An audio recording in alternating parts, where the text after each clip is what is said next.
on PPP loans of more than $2 million. And this came out in response to several large corporations who took a lot of money from these initial PPP loans.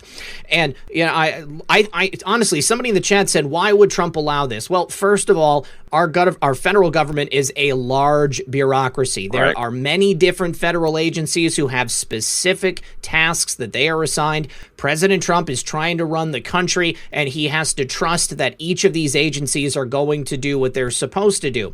Steve Mnuchin is the guy who is going to be going after these people because he's running the Treasury. This is where the audits are going to happen. I honestly think that a good portion of this was a large trap that was set for these people, because as soon as they found it out, they started going after them. And now, the churches, it's illegal for them to even take the money and then disperse it in the way that they claimed to be dispersing it. It's not supposed to be going to people to feed the needy. That would be the EIDL loan. The PPP loan is supposed to be their payroll so that they can keep their agents paid throughout everything. This is going to be coming back to bite them in the behind, I think.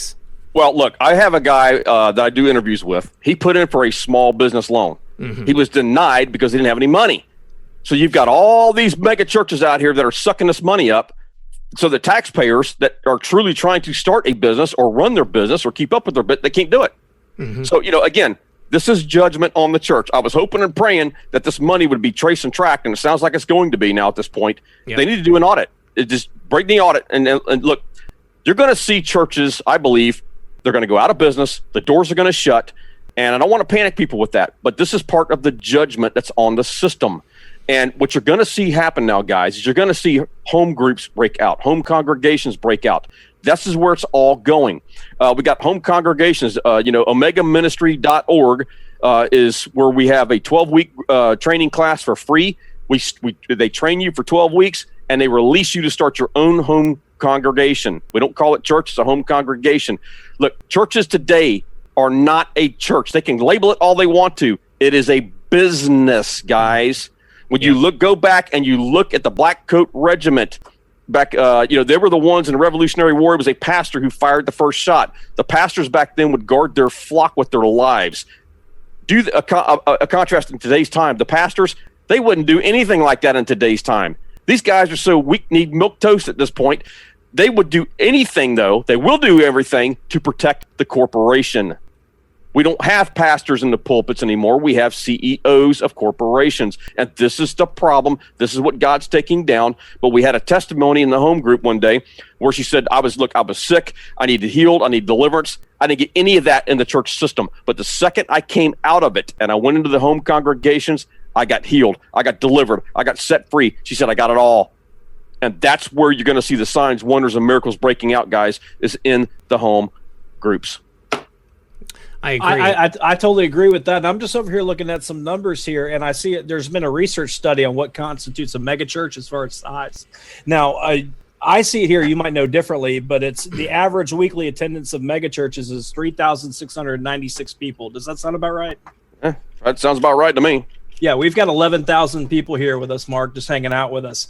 It's nice. It's not going to be that hard for churches that are going to be that are genuine, that are trying to do the right thing and not be these corporations, right, to have these kind of situations happen. These are just three guys here with microphones hanging out with everybody talking, and we're getting more from what we would get from these corporation churches. I've been to the mega churches before, and it feels so hollow. The music might sound good. You might have the best musicians. You might have a smooth talker, but we had a smooth talker as president before Trump, and see how that played out. So now we're in a situation where I do agree with you that home churches, digital church, if you will, is going to be somewhat of a new normal that needs to happen so we can build our way back up to what churches are supposed to be. And that's outside of, being under the foot of federal government. All right, and let me, one more thing here. There was it was called a POTUS Shield call. Now, they did a survey years ago, and they asked like 300 pastors, what is your definition of success in your ministry? And they did it again here on a POTUS Shield call here a couple of months ago. They took a survey it took the churches before the lockdown now.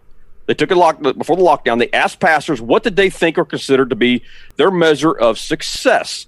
The pastors gave 5 responses. You ready for this? Here's another watermelon. Get ready, guys. Number one, their first response was church attendance. Number two, tithes and offerings, how much they got coming in. Mm-hmm. Number three, square footage.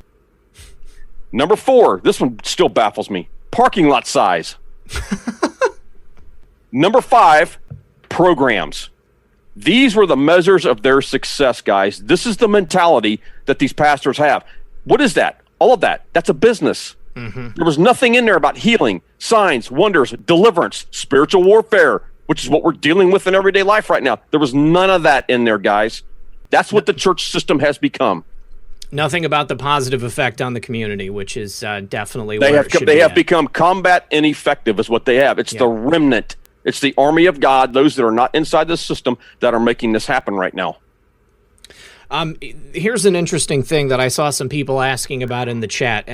We joked last time you were here that one of the last plays of the deep state was going to be rolling out extraterrestrials. And just this past week on Tucker Carlson and in an article in the New York Times, the Pentagon announced that they have recovered craft from off-world vehicles, basically alien spacecraft that they've got. And I thought immediately, the next thing they're going to do is roll out an alien that comes out and says we have to defeat Donald Trump in order to save humanity. What is your opinion, Mark, about this new revelation from the Pentagon? I don't know, because we all know the Pentagon's in not in a good spot, and I'm sure they haven't cleaned quite everybody out yet. You know what I mean? We still got a lot of Obama holdovers and everything. I don't know. I don't have an opinion on these aliens. Everybody asks me that, as far as the Nephilim and this, that, and the other. It's like, look, this stuff gets deep sometimes. Mm-hmm. And, I think some of this stuff, if we're not careful, it'll take us off the path that we need to be focusing on, which is the truth. So I just want to tell people to be guarded, to be careful what you follow, be careful who you follow. As far as this alien technology, hey, is there something else out there that's beyond this world? I'm sure there may be. You know what I mean? We don't know. God's an infinite God. He can do whatever he wants. Exactly. He's the creator of the universe, for crying out loud. So I'm not going to deny that maybe there's not something out there that he's created that I've never seen before. Absolutely. Mm-hmm. So I'm of the exact same opinion. And the thing that really, picks up my bristles is the idea that, right now, this is the time that the Pentagon decides they want to bring us this, groundbreaking information about the possibility of life outside of planet Earth, when we know that they have had programs for decades investigating this kind of stuff. So it really does seem to me to be a ploy, and I would be very careful of checking out to see what they're going to be talking about here in the future in regards to this. Now, we were talking earlier before the show also about some things that you thought might be coming up. I mean, we're rolling into hurricane season here now. I saw a report just the other day about a couple of mega storms that they're expecting to hit the United States. What are you seeing for the future, Mark, between now and the election? Well, it's going to get hot between now and the election, guys. I mean, look, COVID will be over, just like you said, the day after the election. You know what I mean? This whole narrative will be gone and over with. But here's what I've been warning. I warned in 2018 before the midterm elections. I said this is going to be a bad hurricane season if they don't have control of the weather. And I said, look for a storm about 2 to 3 weeks before the midterms. Sure enough, boom, there it was. Michael hit the panhandle of Florida. Why the panhandle of Florida? Because, again, the panhandle is the most conservative part of Florida. They were trying to disrupt the process, electoral process. The same thing's going to happen again. I'm praying. We need to be praying that they've got control of this weather tech right now, honestly, because we've already got a hurricane that's hitting Texas as we speak. We got one bearing down on Hawaii. And so look for one about 2 to 3 weeks before the election one massive storm probably, guys, to disrupt the electoral process, to create as much chaos as possible. If people don't have power, it's going to be very hard for them to vote. So, we just need to be praying that they've got control of some of this stuff. If it's a weaker system, it's not that big of a deal.